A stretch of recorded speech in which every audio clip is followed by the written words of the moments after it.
Hey guys, it's Chris at Highline Guitars, and you're watching the first episode of Lunch with a Luthier. This is my first time of doing a YouTube live video blog cast, whatever you want to call it. And I've been thinking about doing this for a while because there are some subjects that I talk about with regard to building guitars that I think are a little more useful in a live broadcast rather than with my from the Luthier's workbench. So I think I'll start out by talking about some of the different projects that I'm currently working on. And the first one is this guitar, which is an alder-bodied Echo double cutaway with a walnut top. And some of you might remember this was the guitar that I did the fake, it's kind of a faux hand-rubbed oil finish, but without using any oil. I did a couple of videos showing how I applied solar as I can't believe it's not lacquer in an effort to mimic a hand-rubbed oil finish. And it turned out pretty well.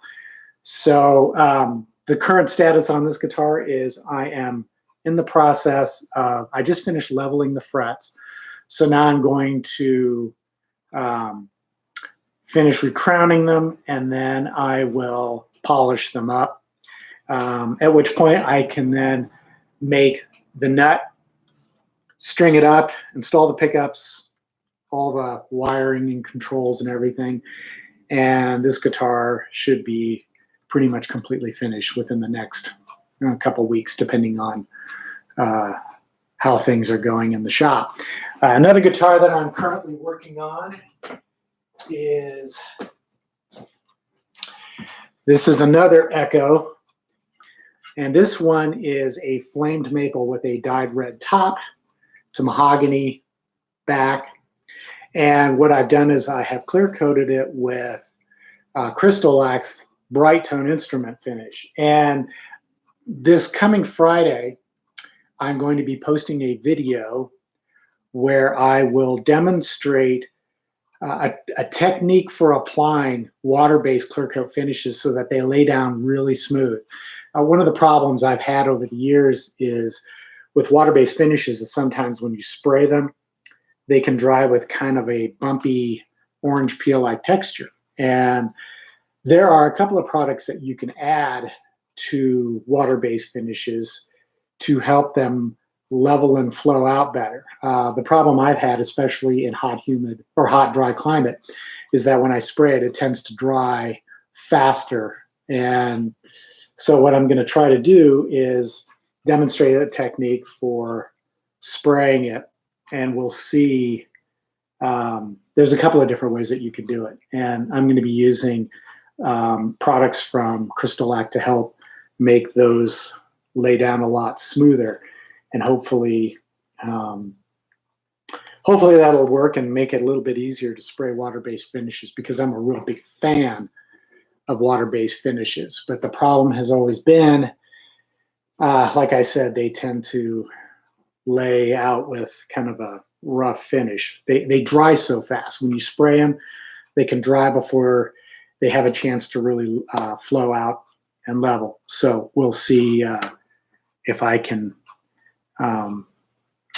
improve that, make it a little bit easier. Because I like to, when it comes to level sanding my finishes, I like to start with the finest grit of sandpaper possible. And that's typically what I shoot for is a P800. And P800 allows me to get the surface level without it looking too scratchy. You know, the problem is when you have to back down to a coarser grit like a 600 or even a 400, you can end up with scratches that don't often reveal themselves until you buff it. And then when you look at it in the right light, you can see these fine scratches, and that typically happened as a result of level sanding with too coarse of a grit. So I try to start out with a P800 and then work up from there. But If the surface has that kind of rough orange peel-like texture, which is common with water-based finishes, it can be really tough to start out at a P800. You end up having to start out with like a P600. And John is asking if I have a brand of sandpaper that I prefer and where I get it.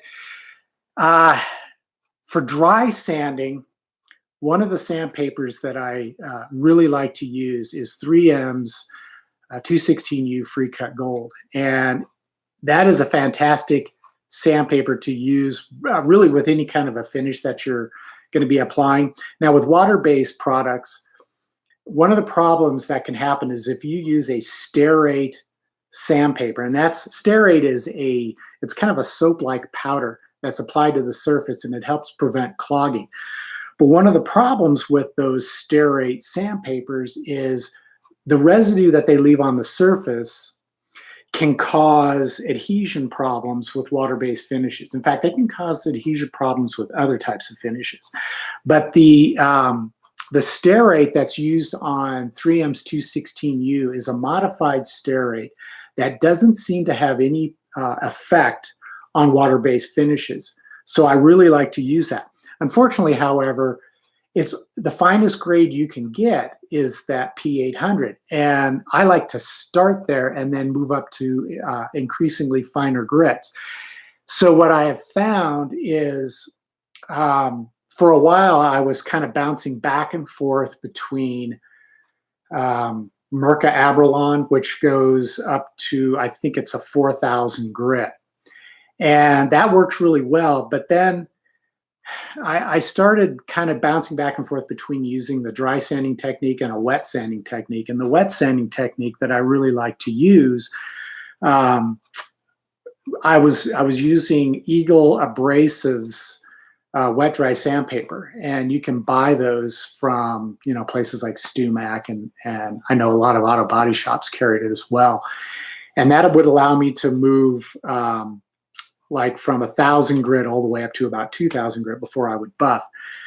But now I've discovered a new product, and it's also from Eagle Abrasives, and it's actually Eagle Abrasives sells it, but I think it's manufactured by another company in Japan, and it's called Super Acelex, and I've talked about it before, and it's really expensive stuff. However, if you've got a buffing machine like I've got, you can actually start after the level sanding with like the P800 grit from 3M. You can then switch over to the Super Acelex and go with 1,000 grit, 1,200, 1,500, and then go right to the buffing machine. And that Super Acelex stuff is amazing. I mean, it is the best dry sanding abrasive products I've ever used. And I think you can get it on Amazon. I'm not sure. I've seen it there, and you'll have to probably search around to see if you can find the individual grades. And one thing to keep in mind is that sanding product does last a long time. So you'll use a sheet to do a guitar, and you can reuse that same sheet for several guitars before it starts to lose its effectiveness. And so that's kind of where I'm at right now as far as my the abrasive products that I use. It's that 216U from 3M, and then the Super Acelex from Eagle Abrasives. But okay, so that's kind of what I'm working on right now. And I think what I plan to do in some upcoming episodes is, as I demonstrated that technique using the Solar Res, I can't believe it's not lacquer, to mimic the hand-rubbed oil finish, I've also got a technique for mimicking a hand-rubbed oil finish using water-based products. And of course, as you guys know, if you've been following my videos, I'm a big fan of the products from Crystal Lac as far as their ease of application, how fast they dry, and how durable they are. In my opinion, they are the industry standard, especially for luthiers. And what I have come up with is a technique where I can mix they've got a new product out called Warm Tone, and it's a dye which you can add to Bright Tone, or you can even use it straight out of the little jar. But you can mix it in and make your own hand rubbed oil looking finish. And I've got a technique where I can mix it. Well, I'm not going to give it all away right now because then you won't watch the video down the road. But probably in about a month or so, I'm going to do a video where I will talk about that technique. And I'm going to be demonstrating that on a new guitar build. And this one is going to be one of my Bravo single cutaway designs. And what I've done is I've built several of those. And I was doing kind of like what I've done here, where I've got this, I don't know if it's kind of hard to see, but you can see I have a cutaway or carve feature here for the arm, and just a slight carve around this part. And then of course there's the belly relief here. But what I've done with this Bravo is I've done a full carve top, something much more similar to a Les Paul. And usually when I modify files that way, before I really dive in and start building a lot of those guitars, I'll typically do a test cut. And oftentimes I'll either do it like in pine or poplar. And with this one, I decided, I can get alder for really cheap. So I bought a bunch of alder, and what I'm going to do is I'm going to do an alder carve top. And then with that body, I'm going to demonstrate the technique of doing this water-based hand-rubbed oil look. It's not actually using any oil. It's just water-based products that mimic the oil. And we'll see how that looks. One of the problems with alder is it doesn't necessarily have the most interesting grain. So it remains to be seen how it looks when I apply this technique to it. And I hope that it conveys the look.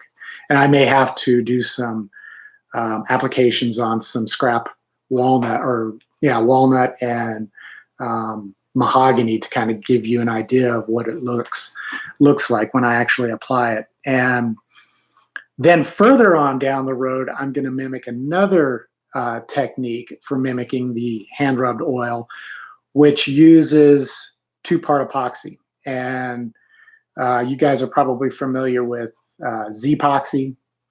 And Z-epoxy they make a number of different two-part epoxy resins. And the one that I like to use is their finishing resin because it has kind of an amber tint to it. And you can very easily mimic a hand-rubbed oil look with that product, and it dries fairly quickly. So I'll be doing that. I'd also thought about using an amber tinted CA glue or super glue, and but I'm not sure about that. There's a couple of reasons why I hesitate, because if you've ever used CA glue as a finish, you know how the fumes can quickly overwhelm you, and it can be kind of tricky to work with and kind of messy to work with. So I'm kind of debating as to whether or not that's even worth the effort. But I will do, like I said, the water-based approach, and then the two-part epoxy approach, and those will all be happening down the road. And then another project that I'm going to be doing is there are several different additives that you can put into water-based finishes in order to help them spray better. One of the problems that I've had with water-based finishes, and I'm sure many of you out there who've been testing water-based yourself have run into them before, is there is a little bit of a learning curve to get them to work properly. And one of the issues that can come up is how heat and humidity or lack of humidity can affect the way water-based finishes lay down. And I've got it pretty well nailed. And it took me a while to get there. So I want to shoot a video, one of my From the Luthier's Workbench videos, where I can compare some of these different techniques. And then that way you can decide which one might work best for you depending on the environment that you're in. Otherwise, what you have to do now is, if you're going to use a product like Crystal X Brightone, is you would have to contact Brightone, explain to them what kind of temperatures and humidity levels you're working in, and ask them what the best approach would be. And you'd still be kind of guessing. So what I'm going to try to do is test a few out and see how these different additives might work as far as different environments. Unfortunately, though, I'm in Colorado, so when I spray, it's in the summertime, it's super hot and it's super dry. In the winter time, it can get super cold, but it's still super dry. My shop tends to stay at a fairly consistent 13 to 20% humidity, and it rarely goes above that. I mean, it can be raining for like 3 days straight, and the humidity doesn't go much above 25%. So it's really dry here, and that can affect the way my water-based finishes turn out. So let's see, what other comments are we got going on in here? Hey,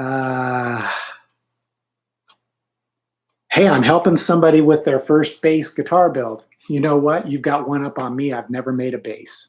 I've always wanted to, and one of these days maybe I'll get into doing that, but I just have not had any reason to do it yet. Never had any requests to build one. It's funny when you talk about building guitars for a living, and you have a website and a Facebook page and your YouTube channel and all that stuff, people tend to think that the 2 or 3 guitars that they may initially see that you've built that's all you do. And, I'll have people ask me, can you do a semi-hollow body? Well, of course I can. If I can cut a pickup pocket, I can make a semi-hollow body. That's no problem. And, I can do acoustics. I can do, all different kinds of builds. But people will tend to judge you by just a couple of guitars that they've actually seen you build. And they think that's all you can do. But one of these days, I'd like to do a bass. It'd be kind of fun to do that. So I'm glad that I'm helping you with your first bass build. You'll have to, post on my Highline Guitars Facebook channel. Maybe send some photos and I'll post them up there when you get it done, and we'll see, what people think. So, or at least send me some photos via email. You can reach me through my Highline Guitars website or my e-Guitar Plans website. So that'd be kind of cool. Let's see what else here. Getting ready to do a walnut body for my American Stratton oil. May hold off until you do the, okay, see, there we go. That's the thing. I love oil finishes. I love the way they make wood look. I love how easy they are to apply. I hate how long it takes for them to cure. And, when I demonstrated that technique using the solar res, several folks said, you can apply oil and still continue working on the guitar while it cures. Yes, you can, but I can't ship the guitar until it's cured. And that's where I run into a little bit of an issue. So having a faster way to do it is amazing. And that technique using the solar res works okay, but the problem is it takes a long, long time. Or I'm sorry, it doesn't take long to cure. It doesn't impart that that natural warmth that you see with oil. Now, the technique that I'm going to be demonstrating in a few weeks with the water-based Crystal-Lac products will mimic that look. And in fact, once you've watched all the different videos that I'm going to do where I demonstrate these techniques for mimicking oil, you can actually combine them. So, it just takes a little bit of clever thought process as to how to go about doing that. Because with the solar res, it doesn't lend any warmth to that color or to the wood, but it will cure really super fast. Now, I have been in contact with the folks at Solar Res, and they've got this idea of making, it would be like tinting products that are specifically formulated to be added to Solar Res so that you can tint the Solar Res and yet it will still cure without any problems. Because one of the questions I always get about solar res is that because it's a UV curable product, something you can put in sunlight and cure it, the question is always, can you tint it? And my response has always been, no, you can't, because if you apply or put a tint into it, especially a dark color, it's going to inhibit its ability to cure. Well, apparently there is some ways to do that, and Solar Res is going to be developing some tinting products. And one in particular that they were talking about was a tint that you can add to Solar Res so that it will warm the look of the wood. So that could be interesting. That might be really interesting to see if that actually works. So let's see. Would you recommend using screw inserts to join a neck to a body?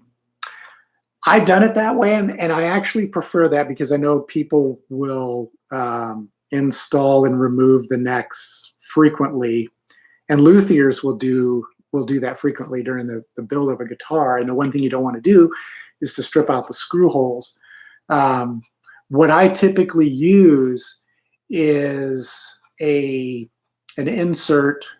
It's a brass insert that is 3/32. It will accept a 3/32 inch threaded screw, and I can't remember what the pitch is on that screw. I don't have that on hand, but I'll use about a 3/16 inch screw. You can go as large as a 1/4 of an inch, but you generally don't want to go much bigger than that, because then you have to drill a pilot hole that's so big. It could potentially cause a problem with the neck heel. It may be too big for that. And that's typically what I use, 3/16 inch threaded insert, 3/16 inch screw.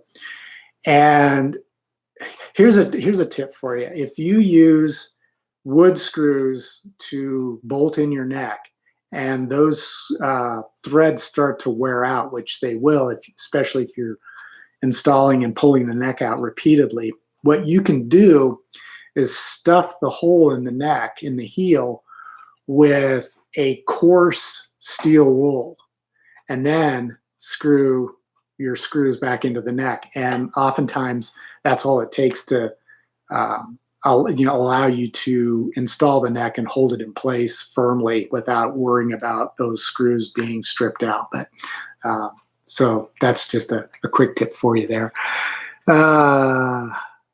A little off topic. Is there anything wrong storing your guitars in their cases during the summer months?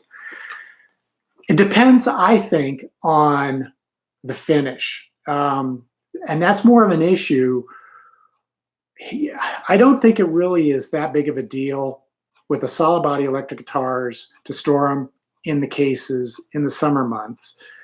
But if it gets really hot where you're storing it, or really warm, depending on the kind of finish you're using, that can cause whatever is in contact with the guitar to imprint on the surface, because the finishes can get soft as the temperature goes up. And, ideally, if you want to maintain your setup, you want the humidity levels to be maintained. And, that's why you can buy the little humidifiers for your guitar cases so that you can maintain a consistent level of humidity. I really never store guitars in cases ever. I keep them hanging up or on a rack so that I don't have to worry about that fur lining impressing into the guitar. But yeah, I've never really had that many issues with it. So let's see what else. Could I get you to CNC cut a body for me? Oh, that's a good question, and I'll tell you why. I get asked all the time to make bodies and necks for people, and I don't do that. I'm sorry. All I do is build guitars complete from start to finish. That's how my business is structured, and it's all I have time for. And one of the problems that I ran into in the past trying to do that was pieces never ended up fitting together. And I'd have people ask me, can you make a neck with a standard Strat heel? So I would try it, and I would follow what I consider to be a standard Strat heel, but then they get it and they couldn't fit it into the guitar because it didn't match their guitar. And then I got to where I would tell people, well, if you want me to make you a neck, you need to send me the body that it's going to go in so that I can match it. And that just caused all kinds of problems. And what it ended up doing was it would cost so much for me. I'd have to charge so much to make the neck that it just wasn't worth it anymore. And I stopped making individual parts for people because I just prefer starting out with a blank that I've put together and then cut, carve, and sand it all the way to finish to a finished guitar. I have better luck doing that, and it gives me greater sense of satisfaction. So, I think your best bet if you want to CNC a guitar body for yourself is to try to find somebody as close to you as possible so that you can actually go to the shop and work directly with them to make the body that you want. And I think you'll find that even doing it that way can be a bit of a challenge. So, I apologize, but I have to go with building guitars complete and not making individual components for them. I've had people ask me if I could do a fretboard, and I can do that, but what it comes down to is you're liable to get a fretboard that isn't going to fit or work quite right for your scale length and the guitar you're building. And in the end, it just doesn't always work out that, the way we'd like it to. So, and that kind of brings me up to another topic that I wanted to just touch base on. And this is something that other folks who are building guitars on a regular basis may run into. I am constantly getting requests from people to come to the shop and hang out. And I would love nothing better than to have a little bit of company occasionally in the shop, but I'm trying to run a business. And one of the problems that I would run into is if I wanted to allow people to come in and hang out at the shop, I have to insure my business to cover that. Unfortunately, we are in such a litigious society now that if somebody comes into my shop and trips over a piece of scrap wood on the floor and bumps their head, or, another good example is, people who want to come in and want me to teach them how to build a guitar, and, they actually build the guitar. There are a lot of guys out there who supplement their businesses by offering classes. And I would have to structure my business completely differently. Because I have to have the insurance to cover the potential for injuries to anybody who comes in my shop. And, this is kind of a little bit of an offshoot of that conversation. And that is, I spent, 20 plus years in the corporate world. And when I got out of it, I wanted to go to work in my own shop environment, working at my own pace, building guitars my way, and not having to deal with employees, apprentices, and that sort of thing. So that's how I structured my business. And then that has allowed me to build guitars because I don't have to pay that extra insurance. It has allowed me to build guitars and sell them for affordable prices. Once I start to modify the business model and then have to carry, have to pay rent on a facility and then have to hire, apprentices or other employees to help me out, that's when things start getting more expensive. And I'm trying to resist doing that. I'm not going to say that I'll never do that, but at this point in time, it's not really part of the plan. So, yeah. Doing a fabric top, maybe with solar arrays. Well, I haven't done an actual fabric top. I have done tops that I've printed, or I took the files to a local large format printer and have them inkjet printed on a large sheet of paper and cut it out. And I think you may have remember seeing the sci-fi guitar that I did. But the only concern I have with doing the solar res is that if you lay the fabric down and then saturate it with the solar res and cure it, I'm not sure if you're going to get a full cure where the product might have soaked in through and between the fabric and the wood itself. That's something I'd have to experiment to see if that would actually work.